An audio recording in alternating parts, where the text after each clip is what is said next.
Pertumbuhan populasi memerlukan perubahan dalam sektor pertanian. Dalam era industri 4.0 ini, sektor pertanian sedang mengalami perubahan. Teknologi seperti otomatisasi, kecerdasan buatan atau artificial intelligence, dan Internet of Things atau yang lebih awam kita dengar sebagai IoT.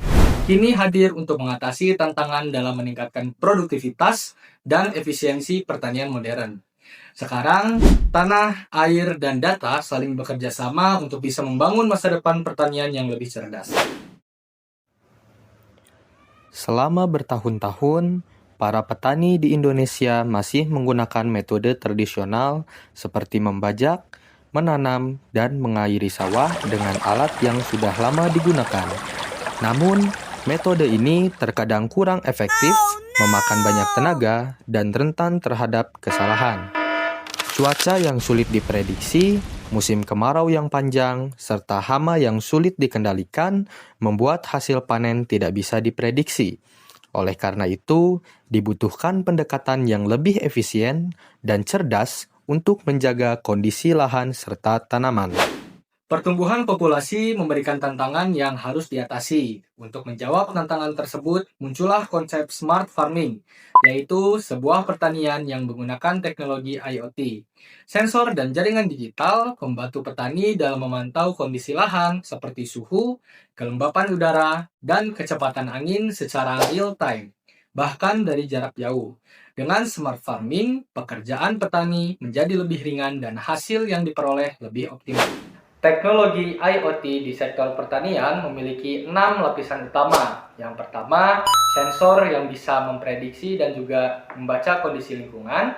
Yang kedua, jaringan yang mengirimkan data. Yang ketiga, cloud untuk menyimpan dan mengolah informasi. Yang keempat, aplikasi yang menampilkan hasil.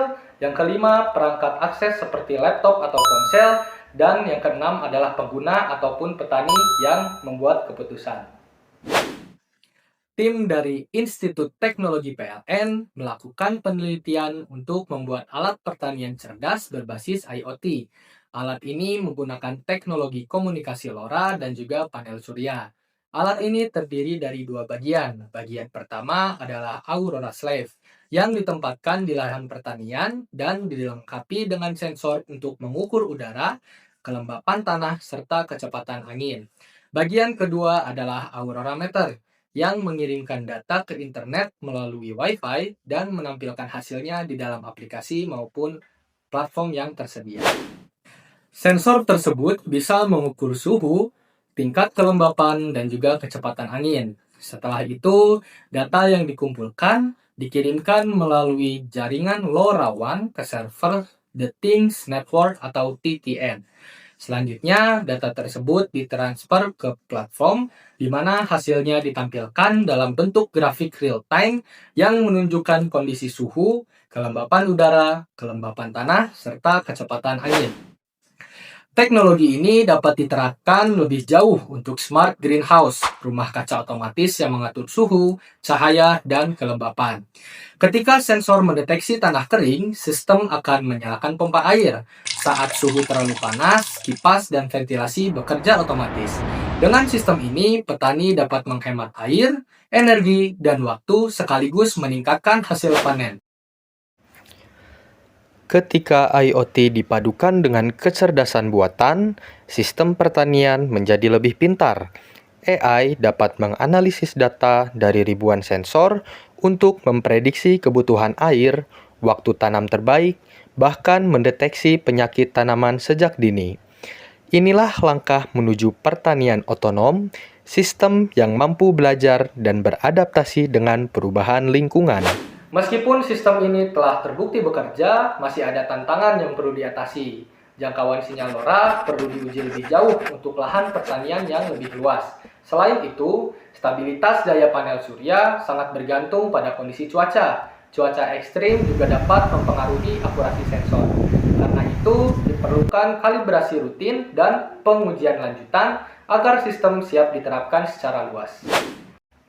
Petani kini tidak perlu lagi mengawasi ladang selama 24 jam penuh. Semua informasi bisa dilihat dari ponsel kapan saja dan di mana saja. Sistem ini menggunakan tenaga dari panel surya, jadi sangat ramah lingkungan dan juga hemat energi. Teknologi ini tidak menggantikan peran petani, akan tetapi justru memperkuat mereka.